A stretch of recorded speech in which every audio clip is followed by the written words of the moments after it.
Hello everyone. Today I'll be talking about the novel Untouchable written by Mulk Raj Anand through the slideshow. So you can see here the slide Untouchable. This is the cover page of the novel. The novel is written by Mulk Raj Anand, who was born on 12th December 1905. He was among the famous trio of the Indian English literature. Among Mulk Raj Anand, one of the famous one, another one R.K. Narayan and Rajaji Rao. Mulk Raj Anand, born on 12th December 1905, he is very notable for his depiction of the lives of the poorer castes in traditional Indian society. He wrote his characters actually belong to many of his books characters, novels characters belongs to the lower or the marginalized strata of the society. And so we can say that actually one of the aim of writing the novels or behind his writing is the formative, like he wants to reform the society, to bring about these characters, to talk about these characters, and to tell the world that we need to work for these people, we need to do something to actually lessen their plight. And he is quite known international readership for one of the pioneer of Indo-Anglican fiction in India. He is amongst the one, like I told, as R.K. Narayan was the one. He was the other writer, and he received the Padma Bhushan also from the Indian government. Mulk Raj Anand, if we talk about the education, he was born in Peshawar and studied in Khalsa College, Amritsar, graduating with honors in 1924. And before moving to England, where while working in a restaurant because of the poverty, he attended University College, London as an undergraduate. So the kind of hardship actually he went through abroad, it actually woven into his character. He knew the struggle, that how the people who are not the privileged one, how they overcome their problems and try to achieve something. Same way we can see in his novels also, he portrayed the characters like these. Later he went to Cambridge University and earned the PhD in philosophy in 1928, and his dissertation was Bertrand Russell and the English empiricists. Other works of Mulk Raj Anand's were Huli, Two Leaves and Bud, The Village, Across the Black Waters, The Sword and the Sickle, The Big Heart. And Mulk Raj Anand wrote one autobiographical novel also, such as it is in sequel, Seven Summers, Morning Face, Confession of a Lover, The Bubble. And other than this, he has the 7 short story collection also. So now we come to our novel, that is Untouchable. The important characters of the novel is Bakha, the son of Lakha, who is the protagonist, who is actually the son of Jamadar. Then Chota was Bakha's friend. Ramcharan was also Bakha's friend. Pandit Kalinath, who is the antagonist here in this novel. Then Lakha, Jimidar of the sweepers, he is the father of Bakha. Rakha is his brother, Sohini his sister, Havaldar Charat Singh, and Colonel Hutchinson. These are the important characters of the novel Untouchable. The novel Untouchable was published in 1935, and the book was inspired by his aunt's experience. Actually, the background of this novel, or it based on a real experience that Mulk Raj Anand's aunt went through when she had a meal with a Muslim family and was treated as an outcast by her own family. So by seeing this particular, plight of his aunt, he thought that if they can do this thing with my aunt, then what would have happened for the with the people who actually are living on the margin of the society, who are called outcasts. So this novel deals with the life of an untouchable Bakha, or you can say a one day experience of Bakha's life that we are going to read in this novel. The novel depicts the realistic picture of downtrodden people of the time, how they used to live. The pictures cue detail You will see how they used to live, the kind of their the colony of their location is so squalid, it's dirty, and how people used to behave with them. So all this description you will have here. Bakha, the protagonist, stands as a representative of the downtrodden, the oppressed class. Along with Bakha, the other characters in the novel suffer due to the fact that they belong to the lower caste. Here we see that in Indian caste system, in marginalized caste also, in downtrodden caste also, there are hierarchies. Like, and the Bakha belongs to the lowest, you can say the lowest level here, and the other people who are also called the outcasts, but because they are they are they stay up in the hierarchy, so their behavior is, they are being meted out with different behaviors, and they actually think themselves a bit more than these other people like Bakha. So the novel also represents a very bleak picture of the surrounding and the dwellings, as I told, that the colony of the outcasts are located outside the city, and there where the latrines are there, and people only visit there once in a, like when they need to actually attend the nature call, and these people used to clean these latrines. These section of people suffer because by birth they are regarded as outcasts by the others. In Indian caste systems, if you are born into a caste, you have to remain into that caste. That is the evil thought process of this caste system, that you cannot change your caste. The stigma, that is one of the social evil actually. Then Mulkraj Anand actually brought limelight the artificiality and hypocrisy of the upper caste people. Hypocrisy we see, the antagonist actually represents here the hypocritic character here, who belongs to the upper caste society, a pandit. But when it comes to the like when he wants to satisfy his urges, then the caste and all nowhere stands in the way. Otherwise they were the outcast. The Untouchable is the story of a single day in the life of Bakha, present an account of the humiliation and the struggle that he and other lower caste people had to go through. Actually, in this one day story, we came across different episodes of insults that Bakha goes through. And in each episode, he was being humiliated, he was being insulted by the upper caste. And you see that, yeah, this novel actually represents how the people of this class are being treated, and this is actually inhuman treatment. They are also human, so we cannot actually behave like this. And outcast, this caste system is such an evil system that we should get rid of this. But still, in present date also, it is very much present in our society, and somewhere we are part of it. Bakha was dissatisfied with his profession as a toilet cleaner. Actually, he is not. He wants to be a Englishman. He wants to being treated as respectfully, but and he never liked his work. But still, whatever he does, he does it with full integrity, with full passion.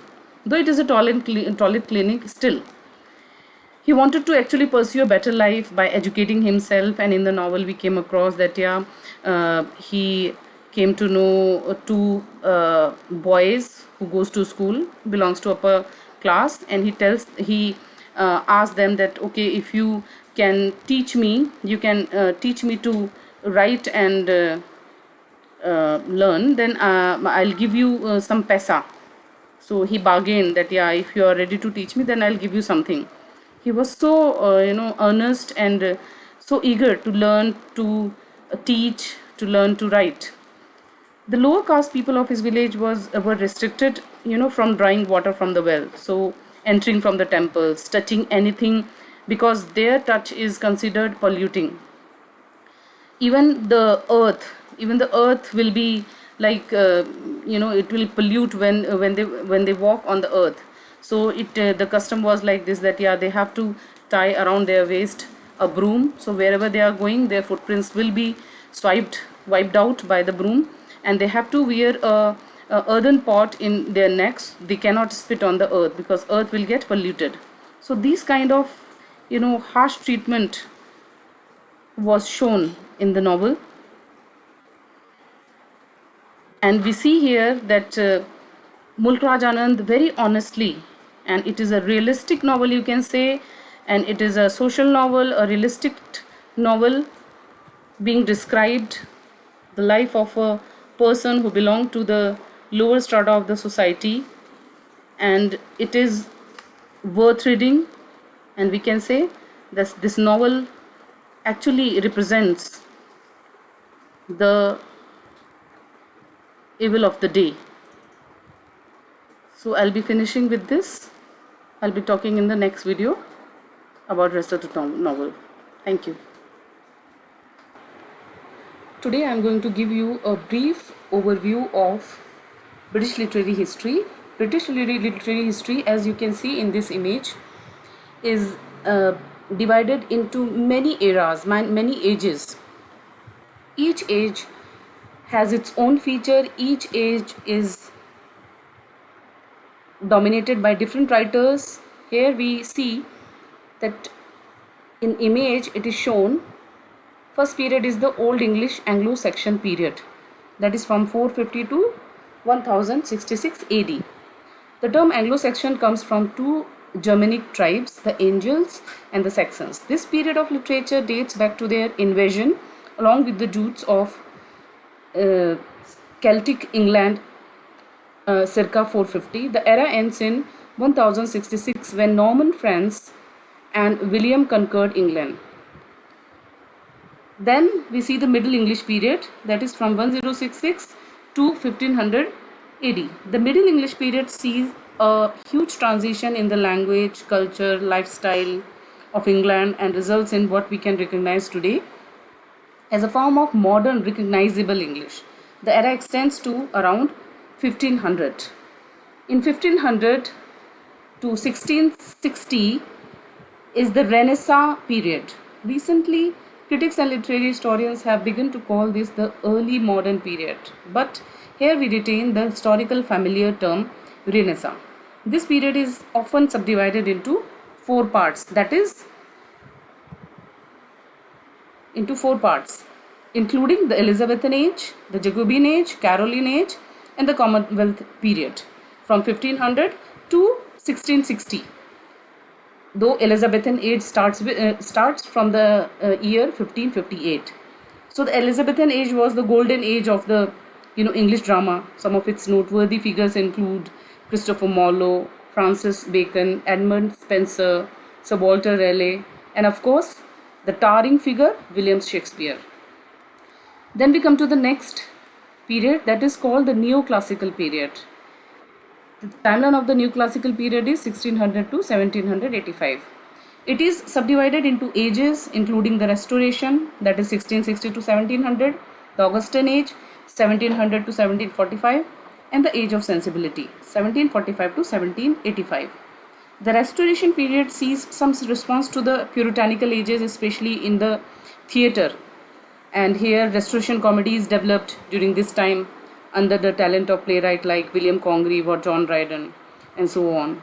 Then the Augustan age was the time of Alexander Pope. We call Neoclassical period with the name of Augustan age also, that is dominated by the figure, the famous writer, that is Alexander Pope and Jonathan Swift, who imitated those first Augustans and even drew parallel between themselves and the first set.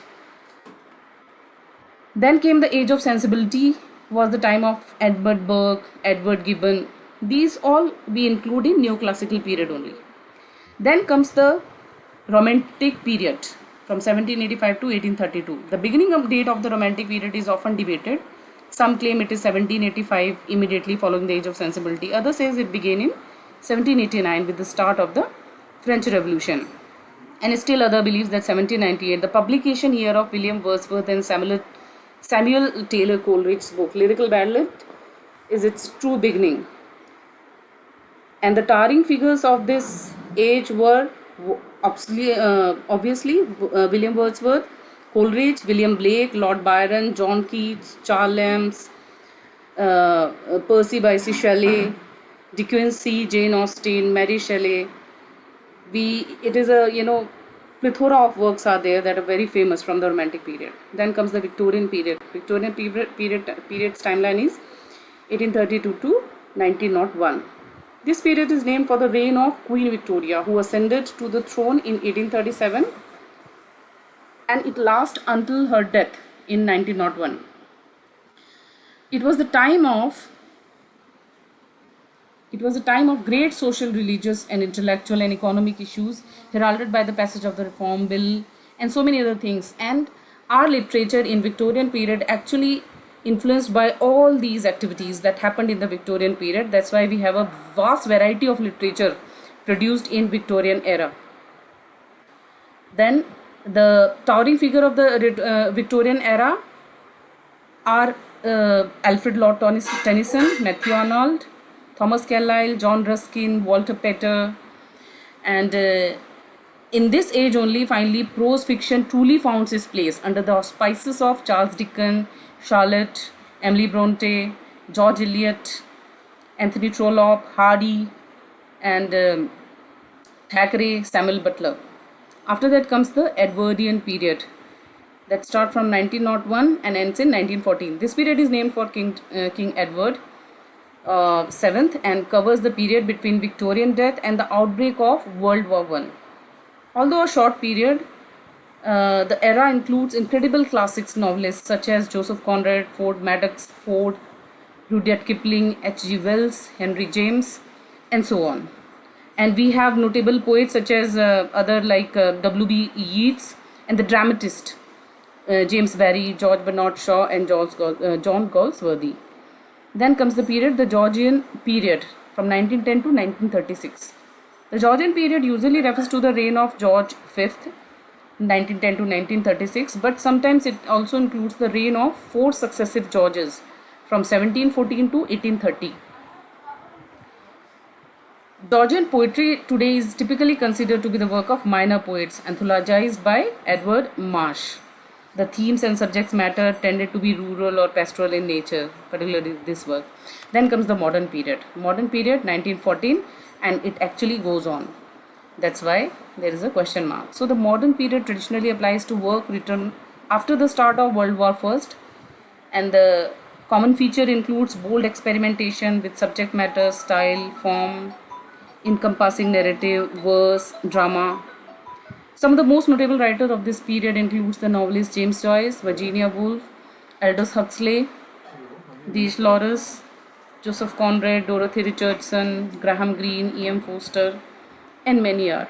In this period, especially in modern era, we have seen so many literary theories like new criticism also appeared at this time, led by the likes of Woolf, Eliot, William Emerson, and others. Then comes the postmodern period, that is actually considered from 1945. 1945, why we consider like the postmodern period begins about the time that World War II ended. And we know that World War II ended from 1945, so we just mark this particular year only. Many believes it is a direct response to modernism. Some says the period ended about 1990, but it is likely to soon to declare this period closed. And some notable writers of period include Samuel Beckett, Joseph Heller, Anthony Burgess, John Fowles, Penelope M. Lively, Ian Banks. Many postmodern authors wrote during the modern period as well. So in a nutshell, I wanted to explain through this image the British literary periods that I told. I hope that it will be useful to you. Thank you so much.